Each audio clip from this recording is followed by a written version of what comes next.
Bennu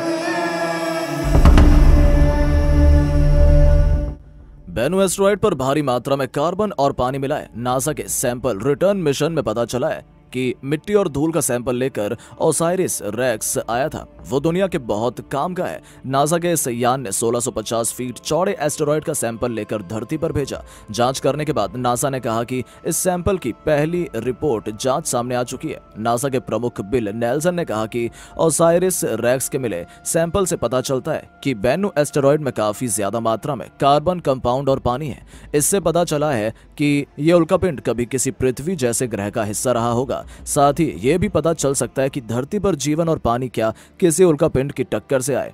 bill Nelson ने कहा कि नासा और उसके वैज्ञानिक ये पता कर रहे हैं कि आखिर बेनू पर इतना पानी आया कहां से। मुद्दा ये है कि जिस एस्टेरॉयड से धरती को खतरा है उसमें इतनी ज्यादा मात्रा में पानी है, ये कोई वैज्ञानिक सोच भी नहीं सकता था। आपको बता दें कि बेनू उल्कापिंड 159 साल यानी 24 सितंबर 2182 में धरती से टकरा सकता है। इसकी टक्कर से 22 परमाणु बमों के विस्फोट जितनी तबाही मचेगी। इससे बचने के लिए ही नासा ने ओसाइरिस REX मिशन को लॉन्च किया था ताकि उसकी मिट्टी के सैंपल से ये पता किया जा सके कि वो कितना मजबूत उल्कापिंड है। उसे मिसाइल से अंतरिक्ष में उड़ाया जा सकता है या दिशा बदलने के लिए किसी यान या हथियार को अंतरिक्ष में भेजने की जरूरत है।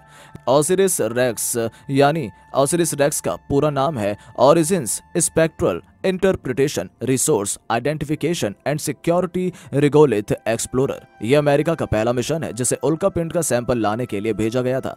इसने 3 साल पहले बेनू से सैंपल जमा किया था। तब से धरती की तरफ लौट रहा था। 45 किलोग्राम के कैप्सूल में करीबन 250 ग्राम सैंपल था।